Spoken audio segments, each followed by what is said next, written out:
তো এখন আমরা যে জিনিসটা পড়তে চলছি সেটা হচ্ছে অ্যাস্টিভেশন বা পুষ্পপত্র বিন্যাস। ভালো করে কিন্তু কথাটা বুঝতে হবে। বাংলা টার্মের মধ্যেই এটার কনসেপ্ট লুকায় আছে। কোথায় লুকায় আছে?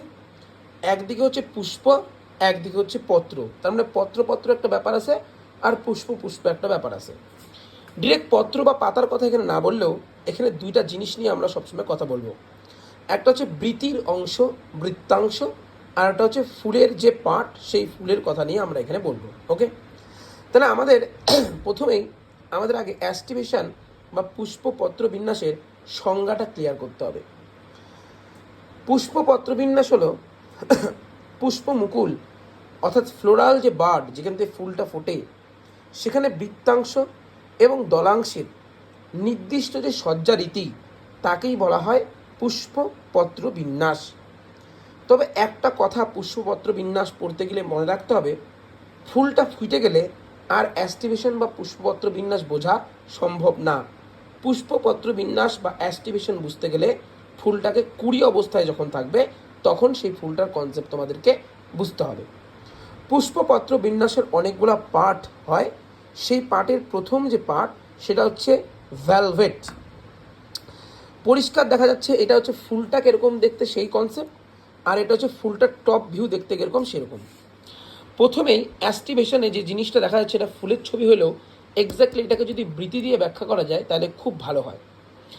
জবা ফুলের ক্ষেত্রে জবা ফুলের যে বৃত্তির যে অংশগুলো হয় সেটা ভালো করে দেখলেই বোঝা যাচ্ছে, যদি পরিষ্কার দেখা যায় যে প্রত্যেকটা পার্ট আলাদা। এটাও একটা আলাদা পার্ট, এটাও আলাদা, এটাও আলাদা, এটাও আলাদা, এটাও আলাদা। যেহেতু এর প্রত্যেকটা পাত আলাদা, এই জন্য এই কনসেপ্টটাকে বলা হয় হচ্ছে ভ্যালভেট। জবা ফুলের বৃত্তাংশের ক্ষেত্রে ভ্যালভেট দেখা যায় এবং করবী ফুলের দলাংশের ক্ষেত্রে ভ্যালভেট দেখা যায়। টুইস্টেডের কোশ্চেনেই অ্যান্সার দেওয়া আছে, ভালো করে লক্ষ্য করলেই বোঝা যায়। প্রত্যেকটা দলাংশ মানে প্রত্যেকটা পাপড়ি একটা আর একটার মধ্যে ঢুকানো, টুইস্ট করা, সেই জন্য এই পার্টটার নাম হচ্ছে টুইস্টেড। ক্লিয়ার?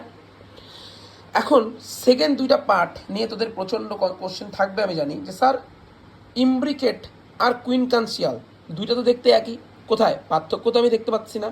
সেই পার্থক্য করার জন্যই আমি একটা অ্যারো দিয়ে রাখছি, ভালো করে দেখ। ইমব্রিকেটের ক্ষেত্রে ভালো করে দেখ, ইমব্রিকেট এটা যদি আমি ভেঙে ব্যাখ্যা করি, ইন ব্র্যাকেট মানে ব্র্যাকেটের মধ্যে একটা আছে ইমব্রিকেট। অ্যারো যেটা দিছি দেখ দেখ সেই পাপড়িটাই একমাত্র পাপড়ি যার দুইটা সাইডই কাভার করা আছে, আর বাকি সব পাপড়ি আলাদা আলাদা কনসেপ্ট দেখতে পারবি, কিন্তু একটাই পাপড়ি যার দুই সাইডেই কভার, এটার নাম হচ্ছে ইমব্রিকেট। আর কুইনকানসিয়ালের ক্ষেত্রে তুই যদি ভালো করে লক্ষ্য করিস তাহলে কুইনকানসিয়ালের ক্ষেত্রে দেখ অ্যারো দিয়ে রাখছি, এই দুইটা পাপড়ি হচ্ছে দুই সাইডই কাভার করা, বাকি প্রত্যেকগুলো আলাদা আলাদাভাবে সজ্জিত আছে। এটা হচ্ছে কুইনকানসিয়াল।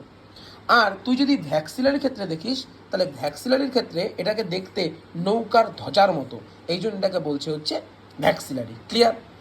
এবার প্রত্যেকটার এক্সাম্পল খুব ইম্পর্টেন্ট, মাথায় রাখবি। সেটা হচ্ছে ভ্যালভেটের ক্ষেত্রে যে এক্সাম্পলটা সেটা হচ্ছে জবার বৃত্তাংশ, টুইস্টেডের ক্ষেত্রে জবা কিন্তু দলাংশ, ইমব্রিকেটের ক্ষেত্রে কৃষ্ণচূড়া, কুইনকানসিয়ালের ক্ষেত্রে পেয়ারা আর আকন্দ, আর ভেক্সিলারি দেখা যায় হচ্ছে মটর এবং বকফুলের ক্ষেত্রে।